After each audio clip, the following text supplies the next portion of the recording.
अहमदाबाद के फ्लाइट हादसे में बदलापुर के दीपक पाठक ने अपनी जान गंवाई है। एयर इंडिया के वो क्रू मेंबर थे और किसी के लिए भी यकीन कर पाना बहुत मुश्किल हो रहा है कि जो उनके आसपास रहता था, जो परिवार के साथ घुल मिल गया था, अचानक से उसकी ऐसी खबर आए।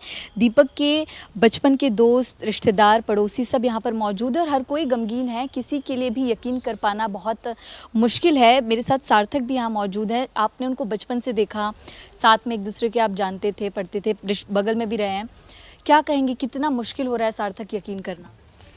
कल जब दीपक जाता है ना, तब दीपक अपना फ्लाइट के फेसबुक पे अपडेट देता है कि मैं इस फ्लाइट से जाता है, उस फ्लाइट से जाता है। कल उस फ्लाइट से उसने अपडेट किया और बाद में न्यूज़ आया कि अहमदाबाद की वो फ्लाइट क्रैश हो गया और उसका स्टेटस वही था। उसका अपडेट पता चला कि अब इसके वो भी इस फ्लाइट में था, तो बहुत शौक लग गया और पता नहीं चला था क्या करो क्या उसने, और सब उस पर कमेंट दे रहे थे, Deepak rip rip rip miss you Deepak Deepak. बाद में पता चला कि दीपक भी उसमें ही था, कैबिन क्रू। सार्थक, मुझे बताएं कि दीपक बचपन से ही कैबिन क्रू में शामिल होना चाहता था, कैसे उसकी अपब्रिंगिंग रही? दीपक एक अच्छा इंसान था। पहले से सबके साथ बात करना, सबके साथ रहना, अपना पहले से उसका अचीव था कि उसको कैबिन क्रू ही बनने का। इसलिए स्ट्रगल था, बहुत एम था, डांस में हॉबी थी, सब मैंने सिंगिंग भी कर रहा था, ऑलराउंडर दीपक। उसको अचीव करना था, उसने टारगेट अचीव किया पूरा। परिवार में कौन कौन है, क्या शादीशुदा था? दीपक का 3 साल हो गया शादी होकर करके। परिवार में माँ बाप और 2 बहन थे। कैसा था उसका खुद का सपना था उसका कि मैं ये बनूंगा। वो हिसाब से उसने बहुत मेहनत करके एग्ज़ाम दे दे के आगे चढ़ के वो बन गया।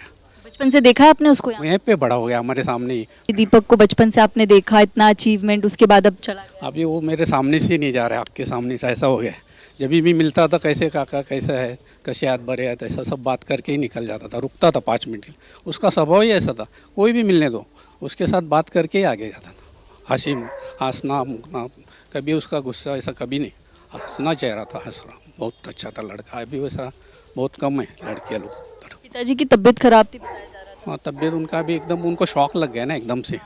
उनको तो ऐसा मालूम भी नहीं कि ऐसा हो जाएगा। अभी किसको भी, हम लोग को भी एकदम शौक लग गया सुनने के बाद, पता चलने के बाद। पहले तो हम लोग को लगा रहेंगे, अभी तक इतना तो क्या होगा, नहीं रहेगा।